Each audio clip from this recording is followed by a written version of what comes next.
Very good morning to everyone.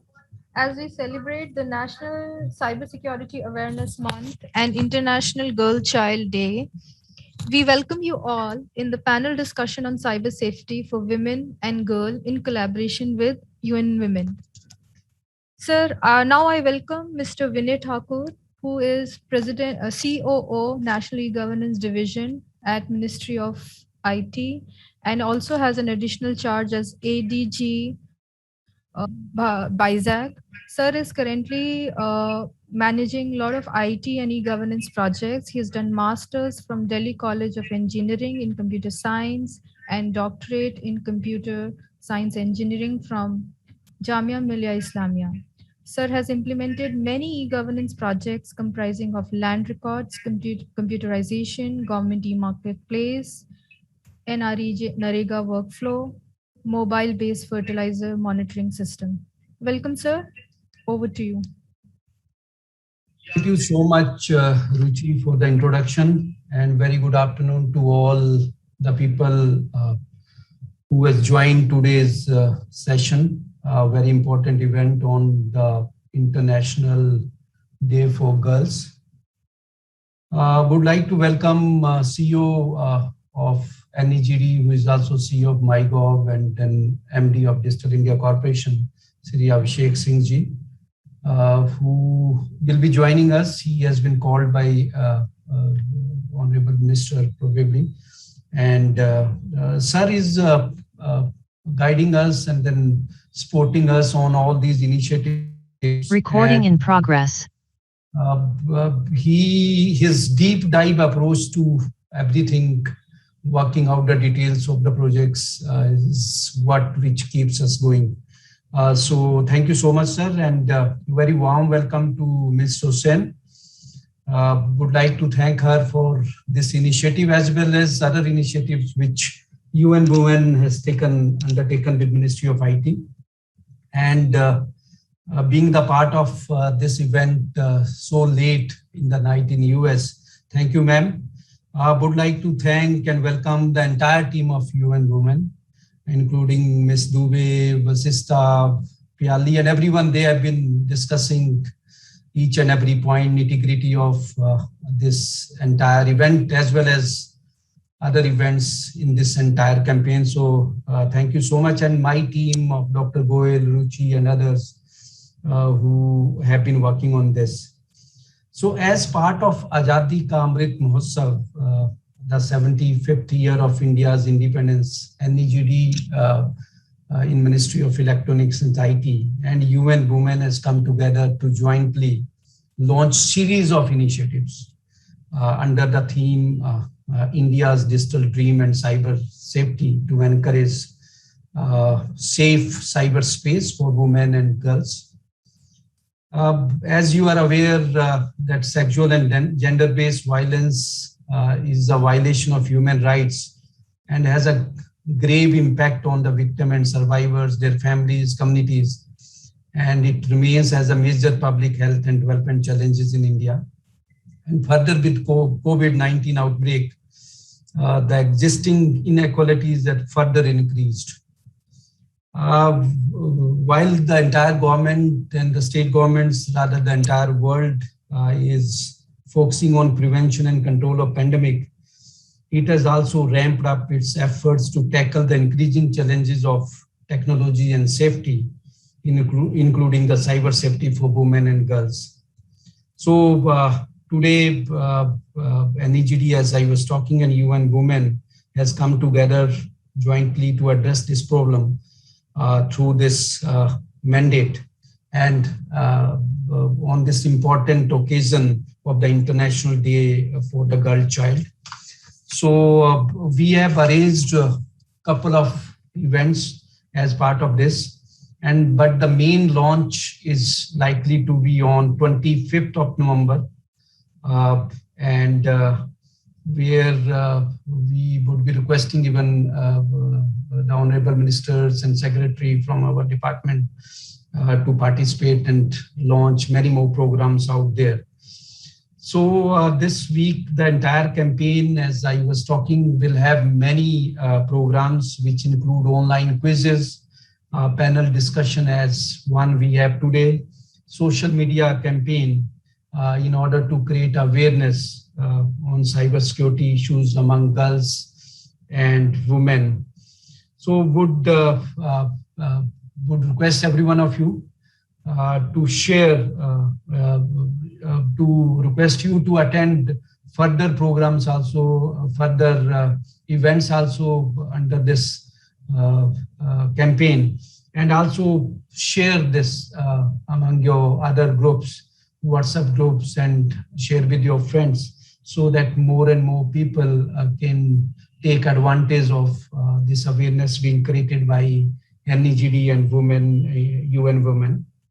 I hope that today's program will be very, very interactive, and you will be able to gain a lot of awareness how to keep the cyberspace secure, how you can do different digital initiatives, digital work, digital transaction, and how your confidence can be built around these things which you do on cyberspace. So with that, I would like to again thank everyone, and then request Ruchi to go ahead with the program. Thank you so much. Thank you so much, sir. And now we would like to play a message from our President and CEO, NEGD. Before playing the message, I would just give you a brief background about our CEO. Mr. Abhishek Singh is President and CEO, NEGD. He is MD and CEO, Digital India Corporation. Mr. Singh is an IS officer of 1995 batch. He currently manages 3 portfolios. He has a master's degree in public administration from Harvard Kennedy School of Government and is a BTech and MTech from IIT Kanpur. Banali, kindly play the message. I'm indeed happy and honored to be speaking on the workshop being organized by the Cyber Law Division in Nationally Governed Division and UN Women on the cyber safety for women and girls on the occasion of the National Cybersecurity Awareness Month. And today also happens to be the International Day of the Girl Child. Today, as we all know, digital technologies and digital transformation is become a part and parcel of our lives. And increasingly, whether it's working from home or whether it's like online education or the services that we access on e-commerce or social media platforms, the dependence on using digital technologies have gone up greatly. And while it leads to a lot of convenience and a lot of services that we are able to access, which was not possible earlier, it has also led to several threats in all ways. Cybersecurity has been a prime focus. And what we have observed is that there has been a more than 40% increase in the cyber attacks that we have been seeing on government systems and otherwise. And as we adopt more and more digital means of transactions, digital payments, there are cyber criminals and there are people who would want to use vulnerabilities and who would want to use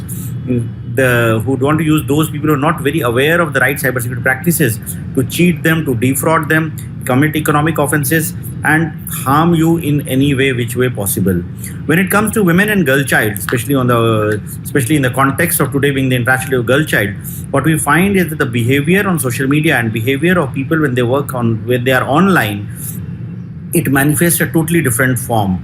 What we observe is that in the normal society there has been a typical increase in sexual and gender-based violence, but in the cyber world, this has also seen a significant increase in the last few years.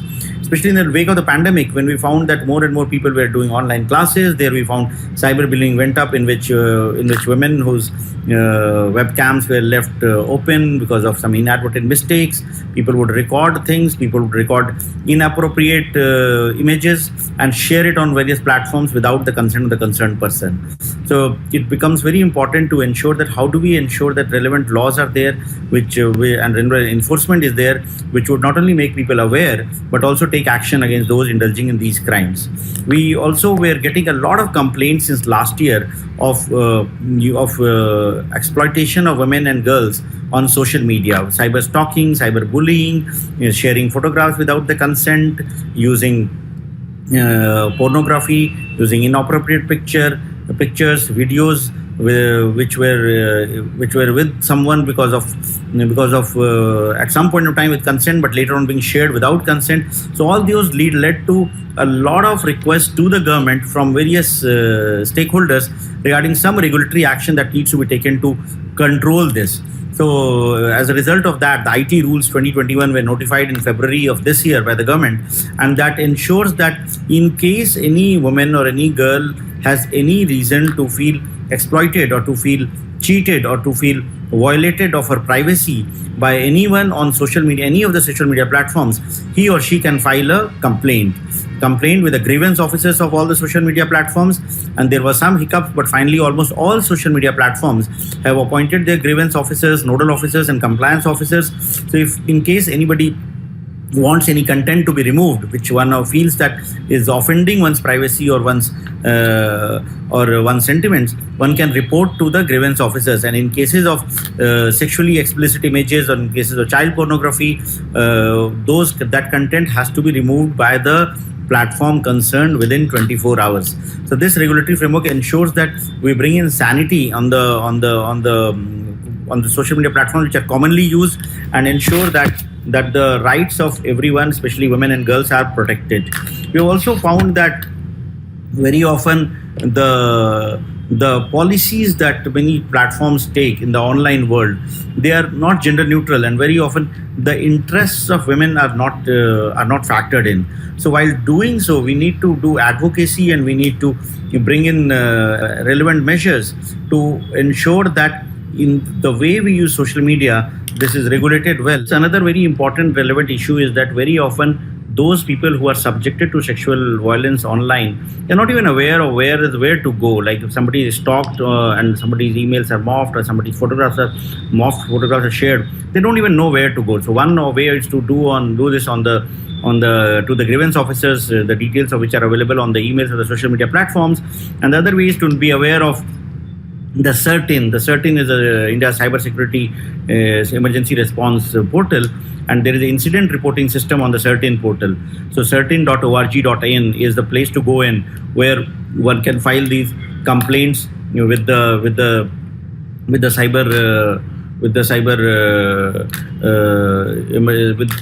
CERTIN division there. Then the cyber crime portal is there, to which certain crimes can be reported. The police stations have a special units to deal with that. And the cybercrime.gov.in is the portal on which cyber crimes can be reported. So one needs to be aware of the resources which are available. One needs to be aware of the steps one can take to take remedial action whenever one is subjected to any such crime regarding online bullying or regarding online sexual exploitation. The other most important thing that we need to do is to do a lot of advocacy, to do a lot of awareness building, in order to make people aware of the risks that are associated in an online world and where to go to when someone is subjected to a cyber crime. So this will require awareness building, will require not only amongst women and girls but amongst the entire society, because very often those who perpetuate the crime knowingly or unknowingly are kids, students, boys. So they need to be sensitized, they need to be educated. Schools need to adopt this in their curriculum, and we need to make the entire society aware about the risks that are there and in what ways we can make the online world safe for everyone, safe for women, safe for girls. So with these words, I once again congratulate the UN Women and the National E-Governance Division, my team, which is organizing this workshop. And I'm sure with the speakers who are due to come in the sessions that follow, we will be learning more about these insights, and we will need to use the lessons learned today to share it on our platforms, to reach out to more people, to make India a truly cyber safe environment. Thank you once again. So indeed, a very useful information Sir has shared, and very valid as well. Now, moving on to the next speaker for today.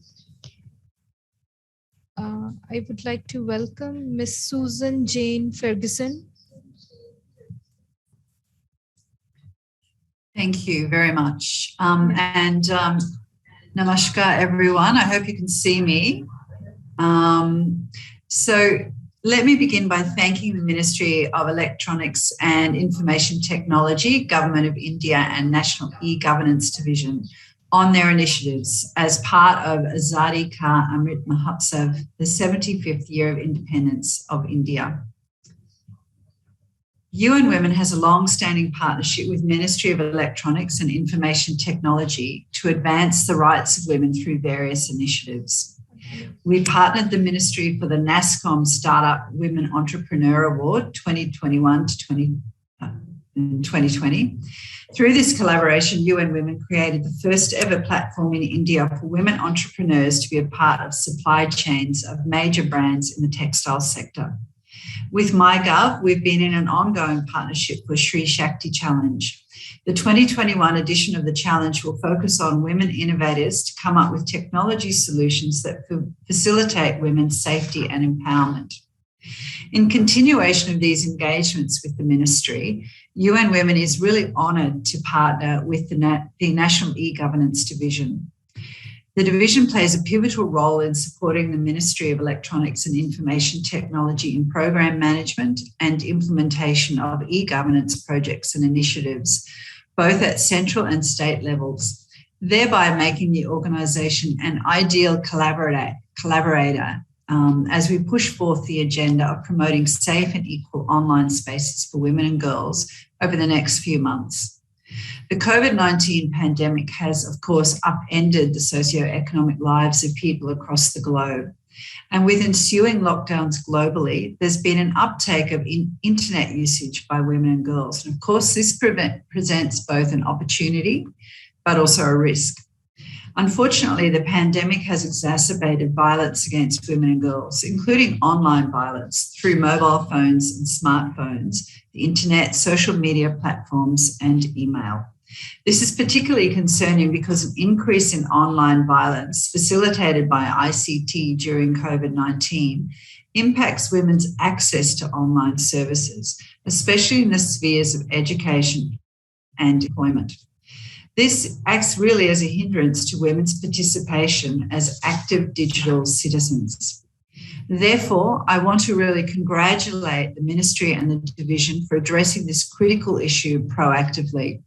I really look forward to our continuing collaboration on India's digital dreams and cyber safety through initiatives such as an online awareness campaign on cybersecurity for women and girls, including an online quiz challenge for school children on cyber safety. Also, the launch of the AI chatbot on information on violence against women and girls, and capacity building law and enforcement agencies working on cybersecurity for gender responsive action. In the COVID-19 response and recovery, UN Women stands committed to working with the division and the ministry in building back better by creating safe and equal cyberspaces for women and girls. Once again, I would really like to congratulate the Ministry of Electronics and Information Technology, Government of India, and the National E-Governance Division, and look forward to our continued engagement. Thank you very much for having me here today, and happy day of International Day for Girls. Thank you very much. Thank you very much, ma'am. Indeed, it's a pleasure to have you at this platform. And of course, we wish to continue this association, have many more awareness programs, as you are working for a very great cause. Cybersecurity for women and girls is very important. Thanks a lot. Thank you so much. Thank you very much. Okay, so now as we move on to the panel discussion, I would first like to invite Ms. Vishishta Sam. Ms. Vishishta Sam currently leading the thematic work for UN Women India under the Multi-Partner Trust Fund on COVID-19 Emergency Response. As a program coordinator, Ms. Sam provided the team with technical support in the development and implementation of an integrated strategy for the delivery of technical assistance, policy advocacy, and program support under the MPTF. Welcome, Vishishta. Over to you. Thank you, Ruchi. Thank you so much. And a very good afternoon to everyone present in the room today. I will just make some quick comments drawing from what both Abhishek sir and Susan had referenced The COVID-19 pandemic really has upended our lives in the socio-economic sphere.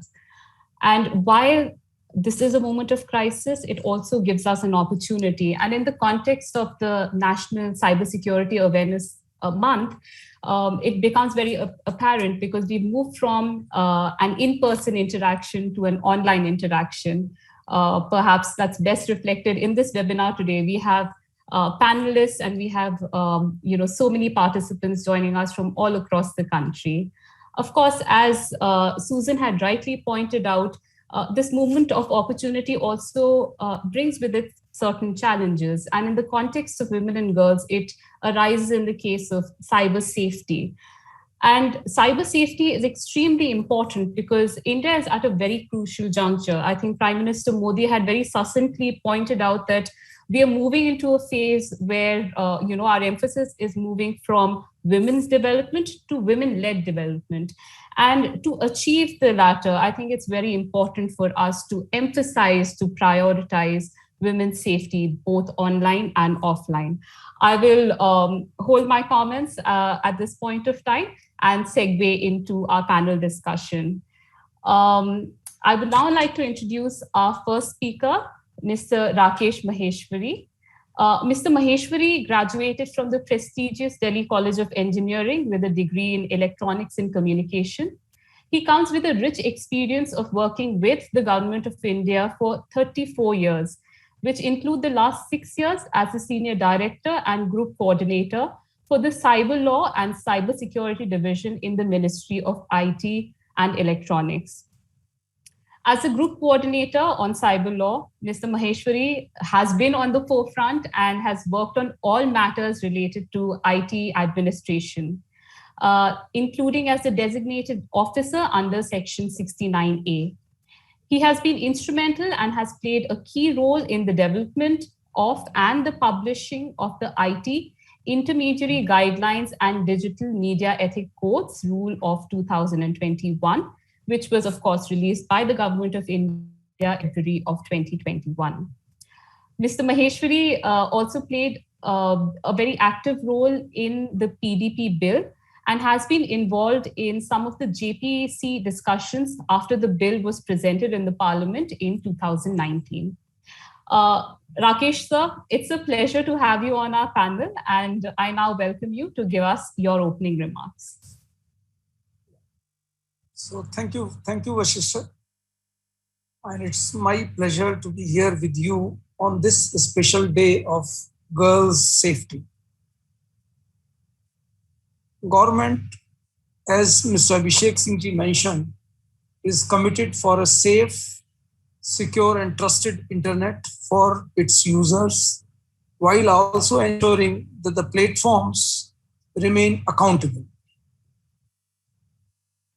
The internet, the social media platforms have empowered users.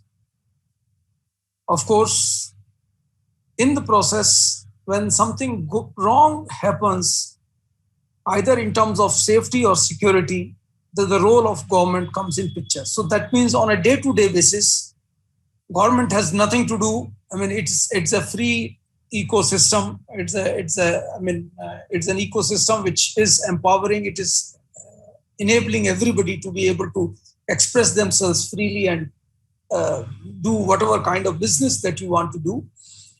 But when things go wrong, the government comes in picture, as I said. And that is why normally we say, as far as the fundamental rights are concerned, whether it is right to equality or right to privacy or right to do business or right to freedom of speech and expression, the same are protected for any user, whether it is government, which is a stakeholder, or it is a social media platforms, or any intermediary, which is a stakeholder. Any one of these stakeholders need to protect these fundamental rights, which are guaranteed under the Constitution. The IT Act, the Information Technology Act 2000, though it is a gender neutral act, does provide lots of safety safeguards, particularly for women and children. We already have few sections providing, conveying it as a crime if the physical privacy on the online world is violated. We have sections relating to obscenity, the sexually explicit content, publishing and transmitting of sexually explicit content, as well as publishing and or forwarding or even downloading of child sexual abuse material. We also have obligations to be followed by intermediaries, including the social media intermediaries. The rules were already in existence since 2011, which obligated these platforms to develop and share the terms and conditions of their usage, have a privacy policy, have a grievance officer in place, and have few other, due diligence to be followed by them. But over a period of time, the platforms have grown. They have significantly grown, and the rules which were, or the act which was last amended in 2008 and the rules which were written in 2011 did not really serve the kind of purpose which they were supposed to. We realized that all these big tech companies, while having designated a grievance officer, in legal terms, they clearly mentioned the services are being provided by an entity which is not in India. And the entities which are in India are not the ones which are providing services. To take care of such dichotomy in statements, we started looking for revision of the intermediary rules, which, as mentioned by Abhishek Singh ji, and that they have been published in February 2021. There are few specific provisions which have particularly been introduced in these guidelines based on our learnings in various court cases, as well as the grievances that we keep receiving. We had Prajwala case being heard in Honorable Supreme Court, which talked about, obscenity, a very high level of obscenity, as well as children sexual abuse material. In fact, in one of the orders, observations by the court in 2018, it said something must be done to eliminate such obscenity on internet. And such obscenity, it was in the context of rape and gang rape videos being circulated and the child sexual abuse material. So there are committees from Rajya Sabha ad hoc committee which also talked about this subject. A calling attention motion which was also discussed about the availability of fake news and some such other material which led to lynchings in some few cases. And then there were very recent cases, X versus Union of India, Mrs. X versus Union of India, in very recent times during the pandemic, where the problems are similar. In almost all the cases, problems are similar. When things go wrong, when your videos or when your imagery get published on internet, things really go wrong. And there is a requirement that they get expeditiously, they are required to be removed expeditiously. So while the intermediary rules, whether it was 2011 or 2021, does provide a facility for grievance officer, first thing which we did was that as far as the intermediaries are concerned, all intermediaries need to respond to the grievances, need to acknowledge the grievances in 24 hours and need to respond to these grievances in 15 days. And particularly for the larger social media platforms, we said also give an ID number, grievance ID number.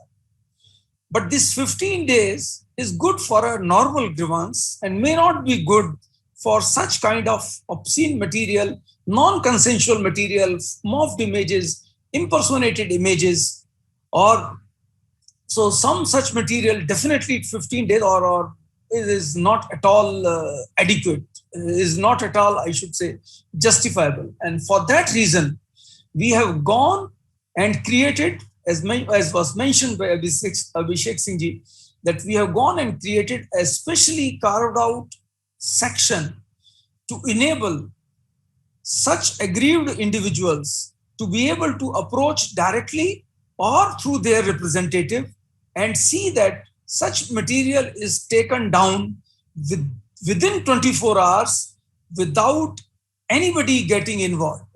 Of course, you always have the liberty to approach law enforcement agencies.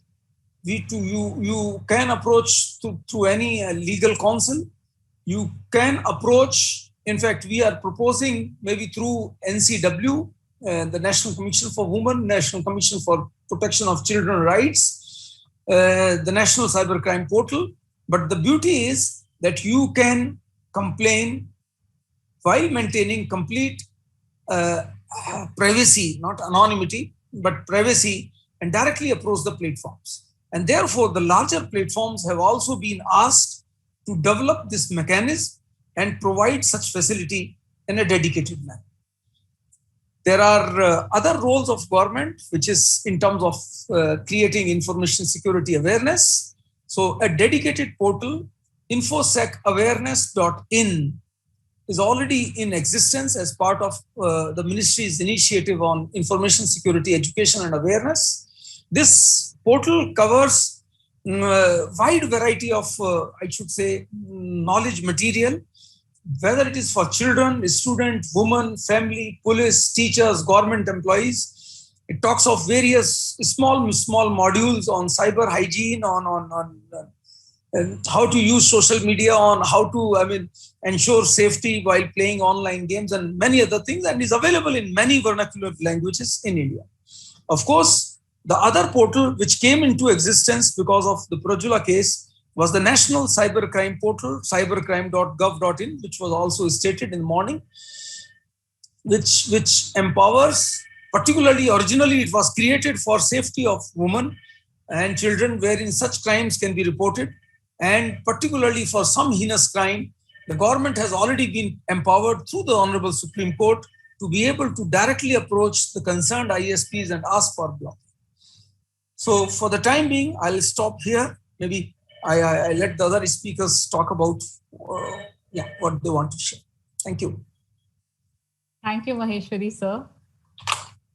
It's like I think everyone is in agreement that whenever we talk to you, we tend to gain more knowledge. And of course, you're at the forefront of all this work. So it's always a pleasure to hear your comments and hear your thoughts on cyber safety in the context of India. So now we are going to move on to our next speaker. It gives me great pleasure to introduce you to Ms. Vrinda Bhandari. Vrinda Bhandari is a Delhi-based lawyer who practices before trial courts, the Delhi High Court and the Supreme Court of India. She is a graduate from NLS Bangalore and has a double master's in law and a master's in public policy from the University of Oxford, UK. Vrinda's practice primarily focuses on public law and civil litigation. She also serves as the of counsel to the Internet Freedom Foundation on digital rights litigation and has an independent advisory, research, and policy practice on digital rights, privacy, and technology issues. So please join me in welcoming Vrinda to the panel. And of course, it's a great pleasure to have her join us. Vrinda, over to you.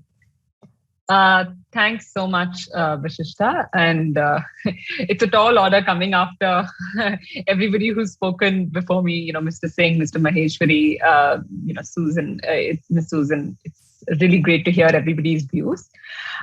So I think everybody has already sort of spoken about how, COVID has, during COVID times, we've seen a rise in cyber crimes. And that's also borne out by the facts. So in the last 18 months, over 3.17 lakh cybercrimes were reported in India.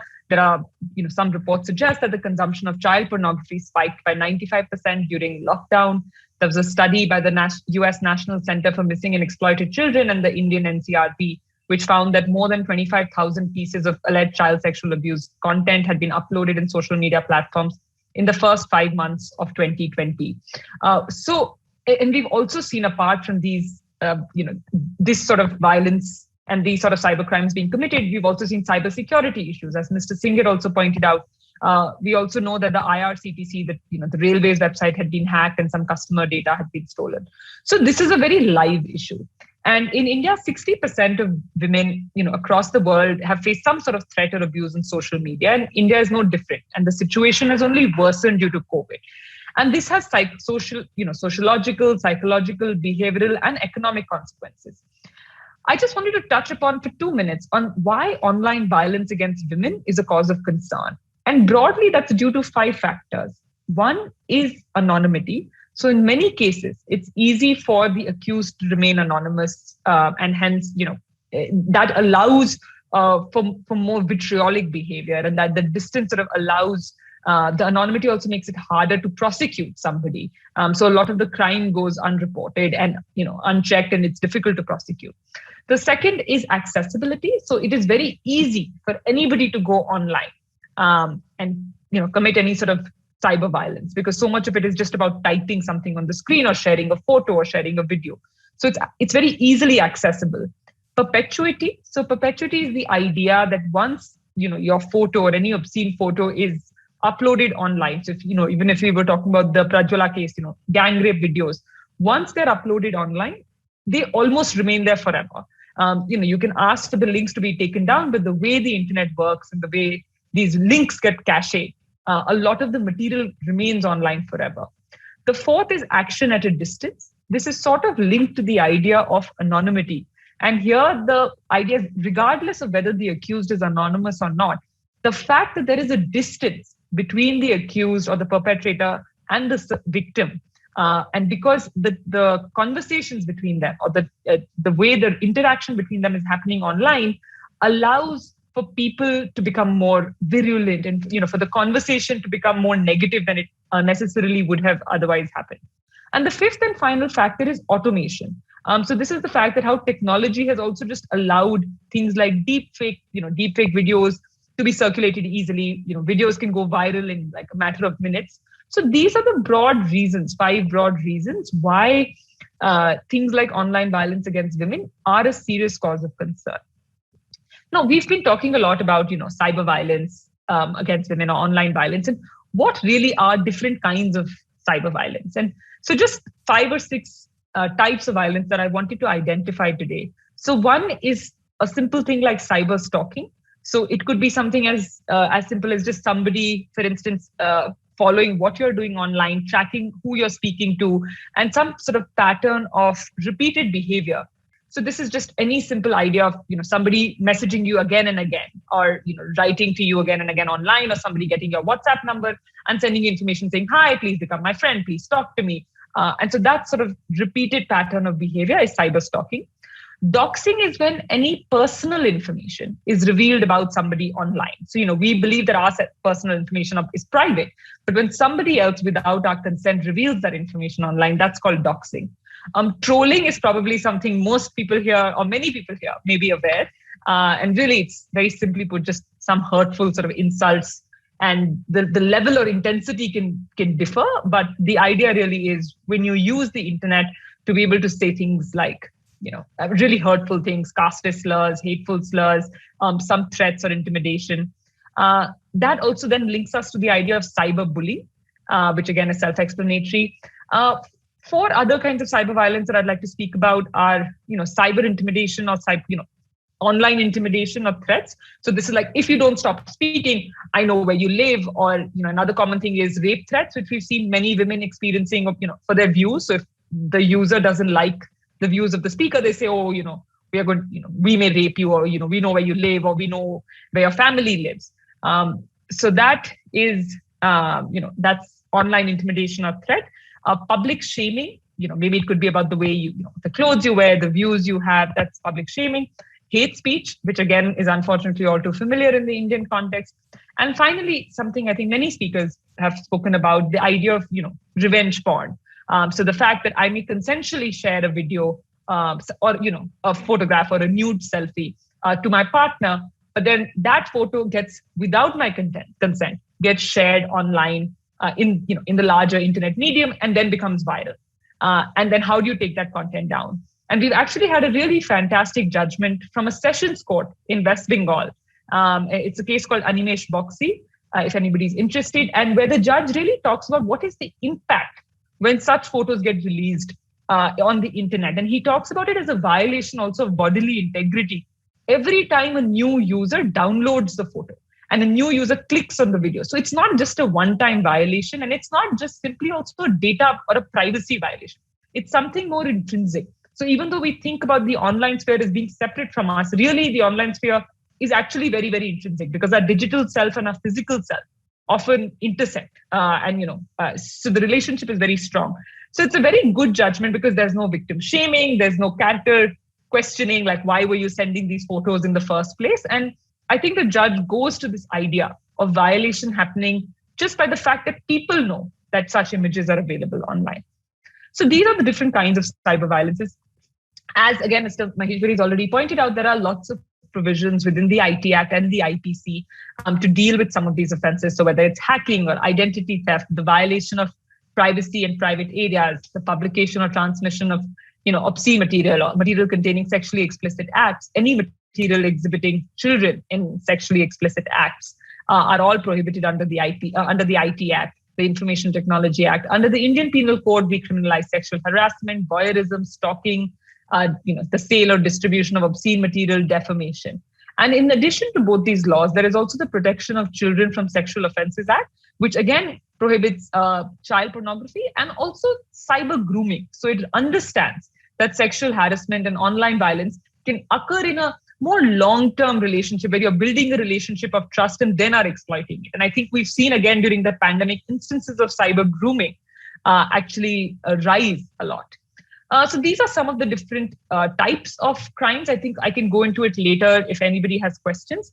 The other part that I wanted to just speak about for 2-3 minutes is, what do you do, right? Or what happens when such a crime is committed? What are the things one should say? What are the rights women or victims have?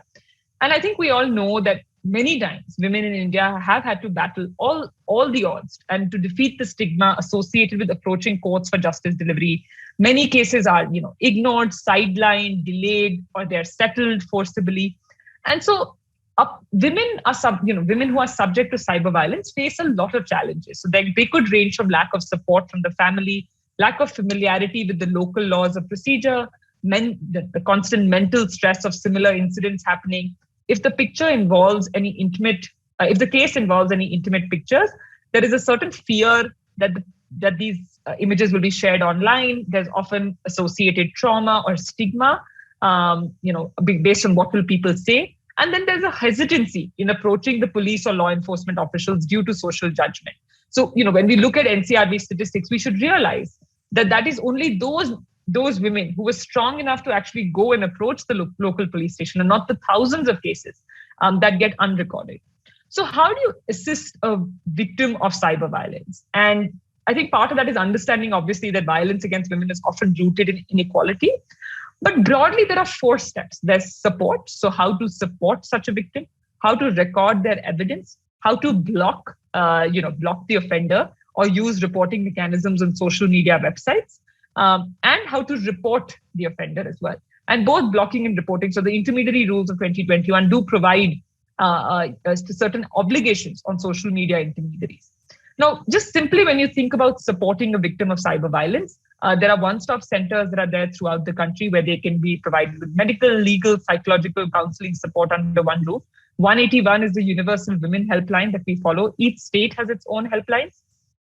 Remember, any kind of support, there are certain things that one should say or not say. So, the idea that we try and tell people is we should say, we should make it very clear that it's not a victim's fault, that, she has certain rights or procedures that she can avail. There's no pressure in whether she should file or not file a complaint, and that is actually her discretion. There is no need to reply to the cyberbully, and to ensure that she's provided with adequate psychological counseling and guidance. And the things that one should not say is really any sort of victim blaming, that it's their fault or her fault that she uploaded such images online, or that she, interacted with the harasser, or that she spoke to a person who was unknown online, or that she should simply forget the matter, or filing a formal complaint will only complicate issues. And in fact, the cybercrime portal actually does have many good cues on these sorts of ideas of what are the right things to say or not to say. The second part of the support mechanism is recording evidence. So just making sure that information such as the date and time of the incident, the description, whether the victim has been threatened by any physical violence, any copies of messages are actually recorded, because many times victims may end up deleting the offensive material because of a fear of trauma. And then one important thing, as Mr. Maheshwari also pointed out, that on the cybercrime portal, so this is cybercrime.gov.in, it is very, very easy for a complainant who does not want to reveal her name to file an anonymous complaint. And so I think that's really something that many people are not aware of, but it's something that awareness about that can also increase. So the National Cybercrime Reporting Portal allows for complaints to be recorded anonymously. And we should also remember that even if the accused is anonymous, there are various procedures under the law, and the police has a lot of powers, including they can obtain the IP address of the accused. They can send a notice to the relevant social media platforms or websites, and they can also send notices or get a court order under Section 91 of the Code of Criminal Procedure. And finally, I think also as under the intermediary rules, each big social media company such as Facebook or WhatsApp or Google has to appoint a grievance officer. And these grievance officers, you can direct any grievances to them on the emails that are available publicly. And finally, on blocking and reporting, any victim, can block any of such, the conversations with the accused, whether it's on your WhatsApp or it's on Twitter or it's on a social media site, and can also report this both to the government, both to the police, or to the social media website. And these are actually some of the things that in partnership with UN Women, we've been trying to conduct trainings with certain different state governments across the country. So we've had some very successful trainings in Punjab and Madhya Pradesh. And we hope that we can spread awareness through these issues. I think I've kind of more than taken my time. So Vishishta, I'll end. Thank you, Vrinda. It's always a pleasure to, listen into your sessions. And I'm also looking at some of the chat comments that are coming in. We do hope that we can reconnect with you and talk about, cyber violence and safe cyberspaces in greater detail. But for now, we'll move on to our third panelist, Amitabh Kumar. Amitabh is a cyber feminist using technology for social change. He serves on the safety advisory boards of large tech firms such as Facebook, Twitter, Google, Netflix, ByteDance. He is an expert at trust and safety and has conducted more than 1,000 online safety workshops across colleges in India. Amitabh is the founder of Social Media Matters. And of course, as a cyber feminist, Amitabh, a very warm welcome to you on the panel as well. The floor is all yours. Thank you. Vrinda is so impressive, not just in her work, but also how she portrays her ideas. It makes job harder for me. Firstly, thank you. It's always an honor to be on a conversation where Mr. Rakesh Maheshwari is there, teachers like Ms. Anju Dubey. Thank you for inviting me. A lot has been said though, so what do I add to the conversation? I would just like to pinpoint a few nuances about the field, starting with the first point of how many users of internet and social media are actually women in India, which is the point of access. So a report by Facebook in 2016 very clearly said only 25% of users of Facebook are women in India. 75% are men. This ratio is very different in countries like New Zealand, where 58% of users are women. And it is in this scenario where mostly globally the number is about 50-50. But in India, it is far lesser. So the problem of access stares us in the face, not just only for Facebook, but for all of the internet in India. And we really need to address it and look into it. Next aspect is the question about community guidelines and Indian laws. Indian laws are developing. Many positive steps have been taken. Many are under construction, but they are not, the community standards of online platforms are not aligned by Indian laws. At best, they are aligned with a few American laws. So we really need to look into it with a magnifying glass. Having one grievance officer is not enough for all the complaints that are going to Facebook, Google, Twitter, Instagram, so on and so forth. I run a very small online safety helpline, and we get about 50 to 75 complaints a day. So just imagine, what does a platform with 100 million users goes through. Next is the swiftness with which justice is delivered, the sensitivity with which justice is delivered. When we talk about points of intimate images, when an intimate image of a woman is shared, the second we do not have a closed loop of professionals dealing with it very, very sensitively, the victim is re-victimized at each and every point of this process. And being somebody from the field, being in courts and in police houses, we have seen it again and again. And that's why the complainant eventually backs out, because no one wants to be harassed again. They want a solution to their problems. And where does the solution lie? Vinda put it very correctly, in the aspect of awareness. Awareness is superbly low when it comes to the users. You know, the grievance officers, how many people actually know this? We conducted a survey together with the IGPP and Youth Online Learning Organization, where clearly about 136 participants from across the country said 50% of them did not know about the community standards or the reporting mechanisms. 70% were not happy with the responses they got from these platforms. So while the process has started, we still need to focus upon the implementation. There is a lot of work which needs to be done in order to achieve a safe community space for women, where they can express themselves, where they can use the internet for the tool it is, which is for information, knowledge, economical enhancement. While working in the field, we have realized that where women were able to overcome these hurdles, there has been some amazing achievements, be it in businesses. For all those from Delhi, LBB Delhi is a great example. It was a simple Tumblr page, which is now a good flourishing business. Similarly, Curly Tales, one simple YouTube channel has led to creation of a huge company. Sheroes is another example, which is very, very impressive of how all these women entrepreneurs are using their Twitter lists to work together and come together. Like Mr. Maheshwari and others said earlier, internet comes with a lot of ownership and with a lot of responsibility.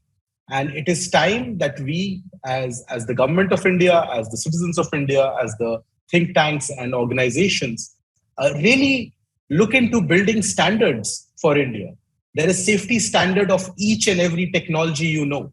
But when it comes to the internet, it seems that we are not able to meet the minimum basis. And this is not an innovative idea I came up with. This is a conversation that is happening across the globe. Safety by design is a requirement in Australia starting this year. Similarly, it is very, very, very important that right in the beginning of creating a platform, we look into its safety features, how it works together with the laws, rules, and regulations of the country. How will we make sure that every user who is using the platform remains safe? This has to be the priority. It has to be extremely essential that each and every platform makes sure that their user is aware about the various tools that are present for them. What Mr. Maheshwari informed us about the cybercrime portal, I'm pretty sure it was new information for many of the new users listening into it. So we as a group of stakeholders need to look into how we can get this information out to schools, colleges as public awareness campaigns. The last point that I would really like to highlight, online safety is a new concept. It has been around only for 10, 15 years. We still have to build this culture. Our legal mechanism, our lawyers, our police officers, our protection officers still need to be trained about it. The trainings that Vrinda and other colleagues are doing have to be made a regular affair in order to make sure that we build the culture of online safety. On this amazing day for a girl child, let's make it a mission. Let's really think about it, that how do we make sure that each and every girl, woman, child is trained in online safety, has the tools to make sure that they are safe when they are online. So yeah, that's where I would present my thoughts and see how do we go with the questions. Thank you, Amitabh. And the point that you raised towards the end really ties up, the theme for today, online safety. When we talk about even women's empowerment, it's not the onus is not on the women and the girls. It's really on all of us. So this ecosystem will comprise of, like you pointed out, police officials, members from government agencies, lawyers, men and boys. All of us are equal stakeholders in ensuring and creating these safe and equal spaces. So thank you, Amitabh. With that, we'll move on to the question and answer session. And we're going to do a bit of a backflip. So Amitabh, I'll come to you first. And do you have any last thoughts or comments that you'd like to share with our participants today? Definitely. I think taking it on a positive note, right? I mean, inspiration is the most important thing that I would really like to name these influencers. Priyanka Kocher, who's a model turned biker and has millions of followers online. Dr. Trinita Halda, she's a medical student who's also an activist and doing really positive work. Dolly Singh, who's a fashion blogger. Anupriya Kapoor, who's a mom and a runner. And Prajakta Kohli. I mean, these are a few names. Who's a comedian. But I just picked out these names because this showed the diversity of the amazing things women and girls have achieved when they have the internet. They had to overcome a lot of hurdles, a lot of trolling. But when they managed to do that, they have become amazing impactors. And it is on us, all the stakeholders, tech companies, government, organizations, citizens, to make the space safe. Just like, and these are not tech problems. A little bit of it is a tech problem, but these are human problems. These are seen in the society as well. But we have a great opportunity over here where a lot of stakeholders really want technology to prosper and humans to use technology to prosper. So I would, take it forward on that positive note. That let's have many more such inspirational people from India doing great things online. Absolutely. Thank you so much, Amitabh. And I'll move on to Brinda. Brinda, I can see already that you're very furtively responding to all the queries that have come up in the chat box. But Brinda, I thought, because our audience also consists of young stakeholders, young school children or college-going kids. So I thought we'd probably just touch upon a relevant example or something that we actually do during our training sessions. So I'll just throw open a case study, and I'd request you to respond to it. So just a situation where a man befriends a child on social media platform and starts targeting the child's vulnerabilities. This person utilizes tactics such as gifts or flattery, money at times, to gain the trust of the child. Subsequently, he begins asking the child for some pictures and videos of private parts for pornographic purposes. Do you think this would constitute an offense? And if yes, what can the child or perhaps concerned relatives do about the same? Yeah, I think this definitely would constitute an offense, both under the IT Act. So 67B of the IT Act deals with any kind of child sexual material. And the one interesting thing is, unlike 67 or 67A, which is about obscenity, when it comes to CSAM content, even the storing of such material or even the viewing of such material is actually an offense. So it's not just the publication. So when it comes to obscene content, it's the publication that's an offense. But because it concerns children, the IT Act actually takes a much stricter view and says even the storage or viewing of such offenses is an offense. So that's under the IT Act. It would also get covered under POCSO, which is the Protection of Children from Sexual Offences Act, where both under sections 14 and 11 of POCSO. So POCSO again criminalizes the use of children for pornographic purposes in any form in the media, and also talks about sort of sort of builds in the idea of cyber grooming, which is really, like I talked about, when somebody builds an emotional bond with children through social media or chat rooms to gain their trust to sexually exploit them. And also talks about sexual harassment, which is literally just repeatedly or constantly following or watching your children or communicating with them. The only thing I would like to add, because I think many people are not aware of this, is that when it comes to any child sexual offenses or POCSO crimes, there is a mandatory obligation under law to report the offense. So unlike normal crimes, nobody has a legal obligation to report an offense to the police or even to the helpline or to certain, your local special juvenile police units. But when it comes to any crime, if somebody is aware or believes that a crime may occur that involves CSAM content on children, there is a mandatory obligation under the POCSO Act to report that offense. So I think, and the idea behind that is really because we know that a lot of CSAM content and child offenses against children often happen also within the family in many cases. The idea is to really try and encourage and mandate the reporting of such offenses. And just one thing, it's not really a question, but I saw a comment on cyber safety and what are the good practices. And I really encourage people to visit all the government websites. Like one of the things I use in the training is actually in the cybercrime portals. They have these really great 2-minute snippets of conversations that talk about what is an online fraud, what is an identity theft in a very simple and easy to understand in English and Hindi manner. And they have these very simple, short PDFs on things like job fraud, social media use, even like matrimonial fraud. So I encourage people to really go and explore those websites. Thank you so much, Brinda. I know for a fact that we, as an audience, we cannot have enough time with you because cyber safety is such a burning issue. We've already seen that in our Q&A section, and I'm sure a lot of people have more queries. But this is to reassure everyone that we will bring Brinda back in another session to answer all of your queries. So thank you, Brinda. And last but not the least, as we wrap up the Q&A session, we will again request Mr. Maheshwari, who's the Group Coordinator of the Cyber Law Divisions at NETI, to just give us some perspective, sir, on what are the ways forward and how do you see things going forward in terms of the work that is being undertaken by the government. Yeah, so thank you once again.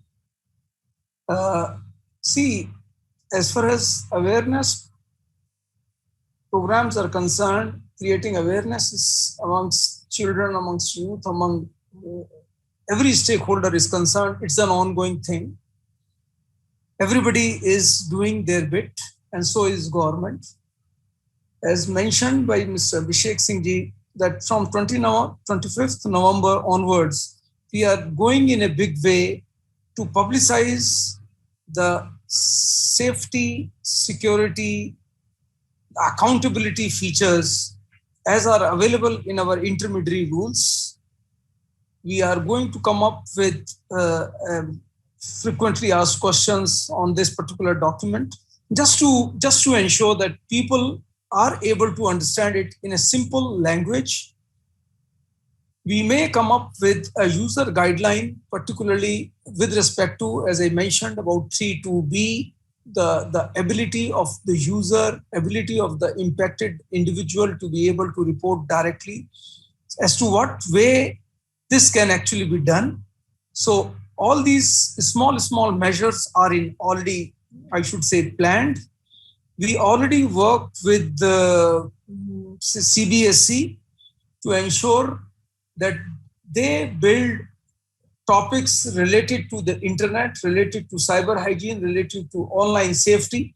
In fact, way back in 2017 itself, initiatives of the government did result in CBSE coming out with a comprehensive online safety and security guidelines. They do come up with, I should say, periodically with the books, and definitely it's going to be part of curriculum as well. From a legal perspective, and that's where I would like to wrap up, we already have the Personal Data Protection Bill in the Parliament being discussed by JPC and almost in very advanced stages.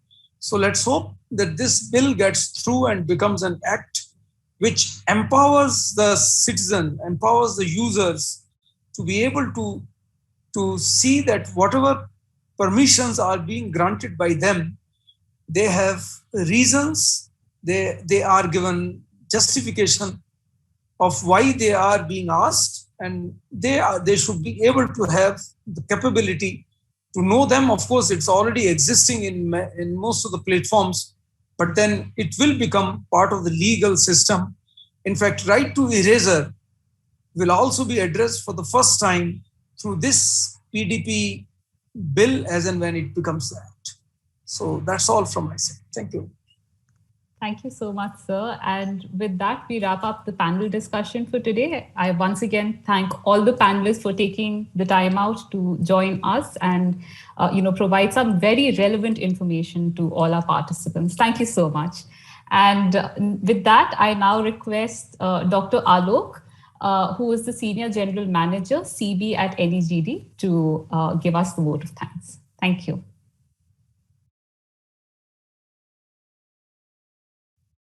Yeah, thank you, Vijeshta ma'am. I hope I am audible.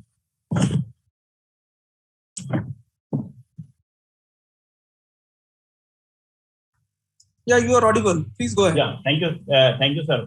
Very good afternoon to all of you. Respected Shri Abhishek Singh, Madam Susan Jane Ferguson, Shri Vinay Thakur, Shri Rakesh Maheshwari sir, Madam Anju Dubey Pandey, our esteemed panelists and participants, and August gathering. I feel privileged to present the vote of thanks on behalf of NEGD. At the outset, I would like to thank honorable speakers Shri Abhishek Singh and Madam Susan Jane Ferguson, country representative UN Women India, who spared their valuable time and graced the occasion with their presence and addressed the August gathering with very insightful and inspiring keynote speeches. I must express my deep sense of appreciation to our esteemed panelists, Shri Rakesh Maheshwari, Ms. Vrinda Bhandari, and Shri Amitabh Kumar for sharing their rich experience and subject matter expertise on cyber safety for women and girls. They enlightened the audience brilliantly on the subject matter. Thank you. And special thanks to Madam Vishishta Sam for moderating the panel discussion. On behalf of NEGD, I feel privileged to extend my heartfelt thanks to UN Women India team, Madam Susan Jane Ferguson, Madam Anju Pandey, and Ms. Pyali Devnath, Ms. Vishishta Sam, Ms. Zoya, and entire team of UN Women India for putting up dedicated efforts for making the event successful. I must express my deep sense of appreciation to Shri Rakesh Maheshwari sir, Madam Savita Utreja, Madam Tulika, and Shri Vinod Chauhan and team from Cyber Surakshit Division of MITI for their guidance and continued support for making this initiative so enriching and successful. Thank you, sir. I would also like to thank all the team members from NEGD and MyGov, my colleagues, Ms. Ruchi Arora, Ms. Parul, Ms. Bhumika, Mr. Jay Rohila, Mr. Shubho Singh Gupta, and Barnali Madam Suraj, and the entire ANC team for their tireless and continued support. And a special thanks and gratitude to Shri Vinay Thakur and our CEO Shri Abhishek Singh sir for their continued guidance and support for making this program so enriching and successful. And last but not the least, special thanks to our esteemed audience for showing keen interest in the webinar on cyber safety for women and girls. As you know, this is the first event in the series of programs on the subject matter. I urge all of you to kindly keep on visiting our website www.negd.gov.in for various capacity building initiatives on the subject matter in future. Thank you all. Thank you very much. Over to Vijeshta ma'am. Thank you. Thank you, sir. I think with that, we can formally close the session for today. Thank you all for joining us. Have a nice day. Thank you.